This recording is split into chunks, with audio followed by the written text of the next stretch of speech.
need to adjust the ratio because again, this became a little too, like it's...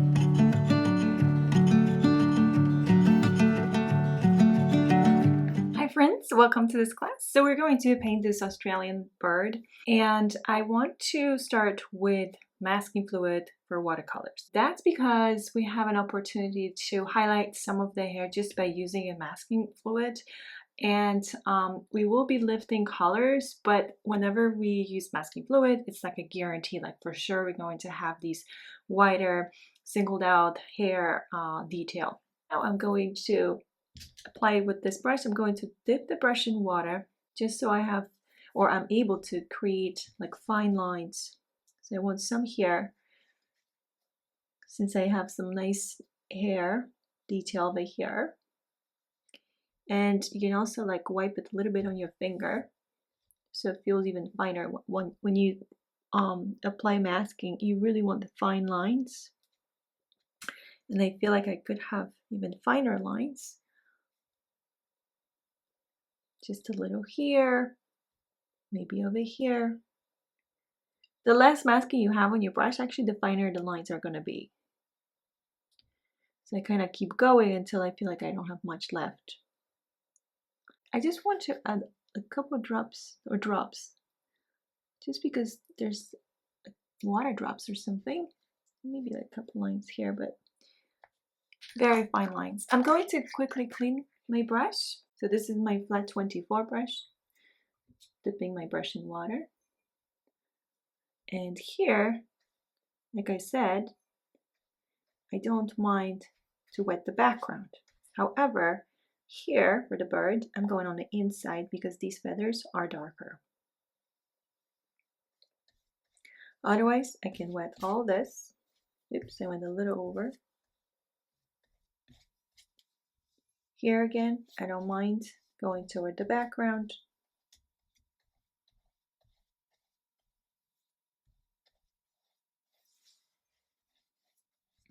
I am going to actually start with a flat brush, but a smaller size.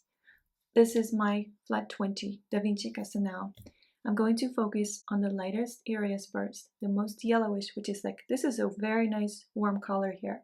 What I see is a yellow with red, but I'm gonna grab some raw sienna too, which is kind of the color I see. However, if I only use, and this is quinacridone red, all the yellows in quin red. However, if I use just raw sienna, this is going to be very granulated, and I don't want it. I don't want that granulation quite as much. So I'm not trying to mix colors on the palette. This is like all you can see all the colors here. Also, you want the ratio to be like a water to milk like ratio.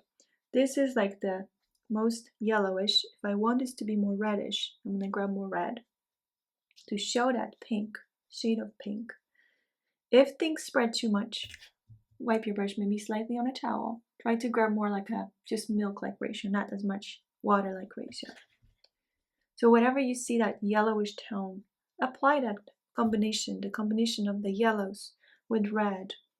You can just go with the yellow too if you prefer, but I want to make my painting a little warmer in colors, and I do like this warm area here over these feathers.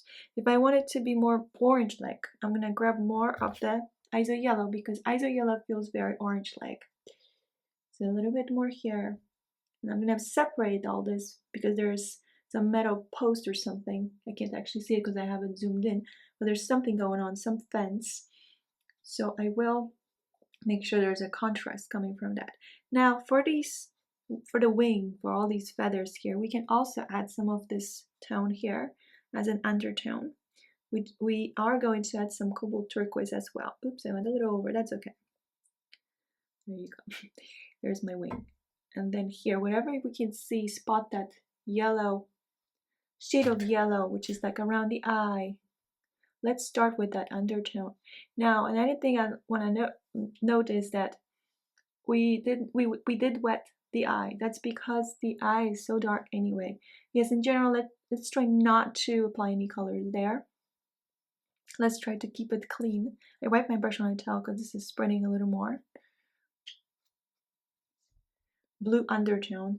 Before that, I'm just gonna kind of shape it a little bit because I want a little color. I'm gonna clean my brush. So clean it well in the water. jar. And now I'm going to grab this quinacridone red here and my cobalt blue, although I could use some of this beautiful shade of cobalt turquoise light as well, only because I'm going to use it a little bit here. But wherever I feel like I need that bluish glow, let's say for the highlights, some undertone, that's where I can add it. Not too much because it's easy to lose the light. Overall, this is the lightest part, by the way, so keep that safe. And then add these bluish undertones, which should be more like a blue violet. So maybe that cobalt turquoise is not the best combo yet, quite yet, but I just grabbed more cobalt blue, quinacridone red. I'm going to grab more like a heavy cream. This is ISO yellow. I'm going to start here because I have a clean palette. There's some burnt sienna, ISO yellow, burnt sienna, some of the other yellows. I'm going to start right here. I'm going to add it like a nice orange undertone, but if it feels too orange, which it does, I'm going to add to it right away some burnt sienna and more of the burnt sienna Van Dyke brown. So I need to adjust the ratio because again, this became a little too, like the paint is spreading too much. So I just have to keep an eye on it, basically. It's still like orange-like because I don't want to go too dark. When I'm ready to make it really dark, I'll grab blue, basically shade of blue. These are the feathers here. So we want the paint to spread overall. We just want to have control. That's why we're going with a heavier ratio. But the thing is, the paper is actually quite wet here for me. I'm grabbing some quinacridone red, burnt sienna, Van Dyke brown, some ISO yellow. I'm gonna come back here because the areas that I'm focusing here, that means this area will dry faster. So I have to keep an eye on everything. So I have to come back here quickly if I want to add any more color, for example. And just the overall, like whatever you see the most of these brownish feathers, that's where you want to add the color. You don't have to do it like everywhere. And plus we want to have the area for the cobalt turquoise. But just so we can start shaping it like these with the wing and overall adding the darks. So slowly we're decreasing the amount of water on our brushes and that paint. And slowly we're adding more and more darks. This is right now midtones. So we're not like going for the darks quite yet. This is midtones. So let's see, come back here. This is kind of like orange. I might just add a little bit of that color just because I have the metal post. For the darks, we do have like this orange like shade, right? Let's add some more darks, the midtones. All right, so for the darkest parts, actually before that, scratch that, I'm gonna add my cobalt turquoise because I'm afraid it's gonna dry out too fast. This is my cobalt turquoise. Just gonna add it here, and you know what? I'm gonna grab a little bit of quin red. So it's not like a clean cobalt turquoise. It's a nice shade once you add that red to it, just a little bit, and mix colors on the paper, not your palette. I'm gonna add a little bit of that here too.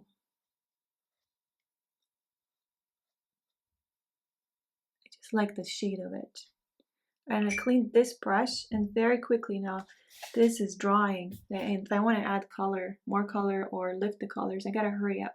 I'm gonna grab this with that damp brush. This is Van Dyke brown, quinacridone red, and some of this cobalt turquoise. I'm sorry, cobalt blue, just cobalt blue. Let's go for the darkest parts now. Number one area is here.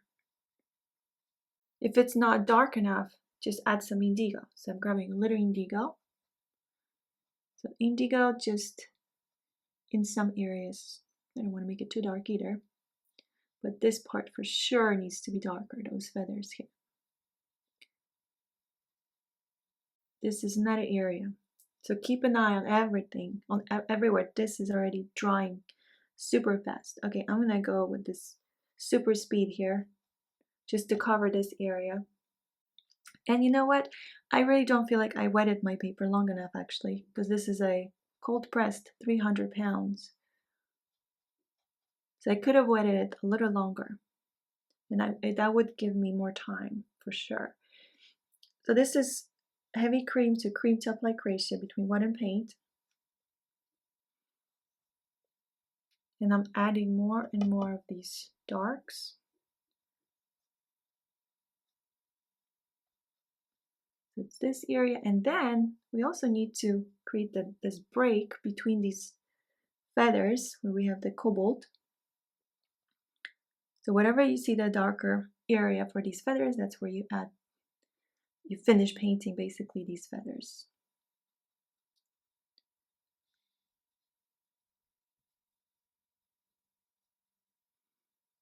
There you go. Darks again. I'm gonna grab this creamy paint. This is drying super fast. I want to come back here just for the shadows. Because in the reference we actually see claws.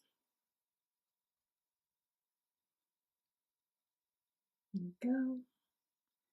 Now, this is the area that needs some darks. This is the area here where we have the beak. That's why I wetted part of the beak so it's soft. It all dries softly. And then this is the area. Now the paper is really damp actually. So what are my choices? I can still use a rigger brush and lift the colors, but also add a little more color. This is cream top-like ratio on the tip of my brush. Coming back here. This is like very quick now. I'm really in a hurry. Just to add these feathers. More blue.